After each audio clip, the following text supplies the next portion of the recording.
ಕಾಂಗ್ರೆಸ್ನ ಎಲ್ಲ ಕಾರ್ಯಕರ್ತರು ಮುಖಂಡರು ರಮೇಶ್ ಕುಮಾರ್ ಆದಿಯಾಗಿ ನಜೀರ್ ಅಹಮದ್ ಸಾಹೇಬರು, ಅನಿಲ್ ಅಣ್ಣವರು, ಮಂಜಣ್ಣವರು, ನಮ್ಮ ಉಸ್ತುವಾರಿ ಮಂತ್ರಿಗಳಾಗಿರ್ತಕ್ಕಂಥ ಸುರೇಶ್ ಅಣ್ಣವರು ಮೊದಲೇ ನಾವು ಹೇಳಿದ್ವಿ ನಮ್ಮ ನಗರಕ್ಕೆ ಕೋಲಾರಕ್ಕೆ ಮೆಡಿಕಲ್ ಕಾಲೇಜ್ ಕೊಡ್ಬೇಕಂತ ಹೇಳಿದ್ವಿ. ಆ ನಿಟ್ಟಿನಲ್ಲಿ ಇವತ್ತು ನಮ್ಮ MA ಶಾಸಕರಾಗಿರ್ತಕ್ಕಂಥ ಕೊತ್ತೂರು ಮಂಜಣ್ಣ ಅವರು, ನಮ್ಮ ಜಿಲ್ಲೆಯ ಮಾರ್ಗದರ್ಶಿ ಆಗಿರ್ತಕ್ಕಂಥ ನಜೀರ್ ಅಹಮದ್ ಸಾಹೇಬರು, ಅನಿಲ್ ಅಣ್ಣವರು ಅವಿರತವಾಗಿ ಶ್ರಮ ಹಾಕಿ ಜಿಲ್ಲಾ ವಸತಿ ಮಂತ್ರಿಗಳಾಗಿರ್ತಕ್ಕಂಥ ಸುರೇಶ್ ಅಣ್ಣ ಅವರ ಮುಖಾಂತರ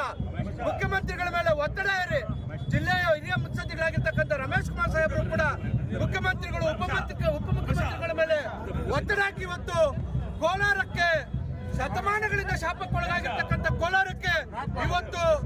ವೈದ್ಯಕೀಯ ಕಾಲೇಜ್ ಮೆಡಿಕಲ್ ಕಾಲೇಜನ್ನು ಇವತ್ತು ಮಂಜೂರು ಮಾಡಿಸ್ಕೊಂಡು ಬಂದಿರೋದಕ್ಕೆ ಇಡೀ ಕೋಲಾರದ ಸಮಸ್ತ ಜನತೆ ಶಾಪ ಮುಕ್ತ ಮಾಡಿರೋದಕ್ಕೆ ಕಾಂಗ್ರೆಸ್ ಸರ್ಕಾರದ ಉಸ್ತುವಾರಿಗಳಾಗಿರ್ತಕ್ಕಂಥ ಸಿದ್ದರಾಮಯ್ಯ ಸಾಹೇಬರಿಗೆ, DK ಶಿವಕುಮಾರ್ ಸಾಹೇಬರಿಗೆ, ಉಸ್ತುವಾರಿ ಮಂತ್ರಿಗಳಾಗಿರ್ತಕ್ಕಂಥ ಸುರೇಶ್ ಅಣ್ಣ ಅವರಿಗೆ, ನಮ್ಮ MA ಶಾಸಕರಾಗಿರ್ತಕ್ಕಂಥ ಮಂಜಣ್ಣ ಅವರಿಗೆ, ನಜೀರ್ ಅಹಮದ್ ಸಾಹೇಬರಿಗೆ, ಅನಿಲ್ ಅಣ್ಣ ಅವರಿಗೆ, ಎಲ್ಲರೂ ಕೂಡ ರಮೇಶ್ ಕುಮಾರ್ ಸಾಹೇಬ್ರಿಗೂ ಕೂಡ ಅನಂತ ಧನ್ಯವಾದಗಳನ್ನು ಅರ್ಪಿಸ್ತಾ ಇದ್ದೇವೆ. ಕಾಂಗ್ರೆಸ್ ಸರ್ಕಾರ ಯಾವತ್ತೂ ಅಷ್ಟೇ ಕೊಟ್ಟ ಮಾತನ್ನು ಉಳಿಸ್ಕೊಂಡು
ಶತಮಾನಗಳ ಶಾಪವನ್ನು ತೊಳೆದಿರ್ತಕ್ಕಂಥ